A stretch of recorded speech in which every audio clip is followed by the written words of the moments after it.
Hi friends, welcome to our channel travel talks. ఈ mini blog అయితే ఈరోజు morning blog ఇది.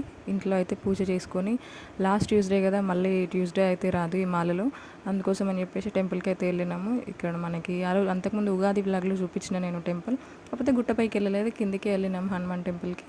ఎవ్రీడే మార్నింగ్ ఈవినింగ్ అయితే అక్కడికి వెళ్తాడు స్వామి. చూడండి హనుమాన్ స్వామి లోపలికి అయితే వచ్చి చిన్న క్లిప్ అయితే తీసుకున్నాను. తర్వాత అయితే ఇక బయట మనకి ఇక్కడ విష్ణుమూర్తి స్వామి అక్కడ కూడా ఉన్నారు కదా, అక్కడికి కూడా వెళ్ళేసి అయితే వీడియో తీసి మీకు ఆ సరౌండింగ్స్ కూడా చూపించిన. చాలా మంచిగా ఉంది. మార్నింగ్ టైం కదా, స్వాములు అందరూ వచ్చి భజన చేసినారు, చాలా బాగా అనిపించింది. ఒకసారి వచ్చి మీరు కూడా విజిట్ చేయండి, చాలా బాగుంటుంది టెంపుల్. చుట్టూ వ్యూ కూడా చాలా బాగుంటుంది. చూడండి, రేకుర్తి వాళ్ళకైతే ఐడియా ఉంటుంది, అక్కడ స్వాములు కూడా అందరూ వస్తూనే ఉంటారు. ఇంకా ఎల్లుండి థర్స్డే అయితే విరమణ ఉంటుంది మా స్వామిది, అందుకోసమని ఇంకా మళ్ళీ మంగళవారం రాదని చెప్పేసి టెంపుల్కి వచ్చినాం. ఇక్కడ ఇంకా కింద మనకి హనుమానును శివుడు, బయట నంది అవన్నీ ఉంటాయి మనకి.